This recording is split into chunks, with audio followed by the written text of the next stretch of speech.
Igisabo ni igikoresho abarundi bakoresha cane cane abatunzi inka, kuko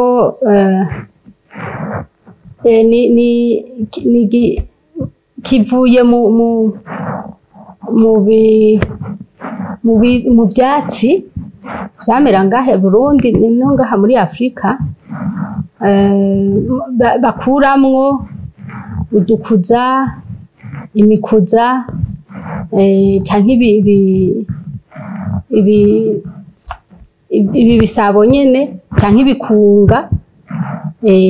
Rero igisabo bagitora muri ivyo baravye ubunini n'ingene cakuze neza, bagaheza rero bakavyanikira, bakabishira ahantu bakabitarika kugira ngo bishobore kuvamwo imbuto, hanyuma bakaheza bakabicuka bakavyoza neza, hanyuma kigaheza rero muri ivyo bikunga bagaheza bakabonamo igisabo, cane cane baravye inda yacu, inda niyi bakaraba n'umunwa.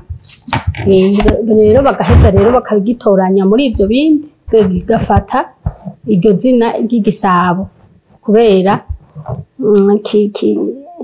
bagishizemwo amata kirasamirana kigasasira iyo umuntu ariko araterera.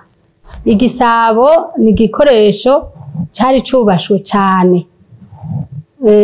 Dufashe igisabo tugafata icakunze canke icakirizo, ikintu cose cakira amata caba cubashwe kubera amata yari ikinyobwa cubashwe gose mu Burundi, mbere no muri ibi bihugu vya Afrika. Amata ni ikinyobwa cubashwe cane, casaba isuku, nico gituma bacubahiriza cane. Hariho igihimba c'umwigeme gisangiye izina n'igisabo, kandi nico gituma no guterera amata nta mugabo yaterera amata canke umusore, canke ngo bamwifurize guhorana igisabo ku bibero, kubera wewe nta mushinga ntahe afise ico gihimba bita igisabo, ariko umugore canke umukobwa niwe afise ico gihimba.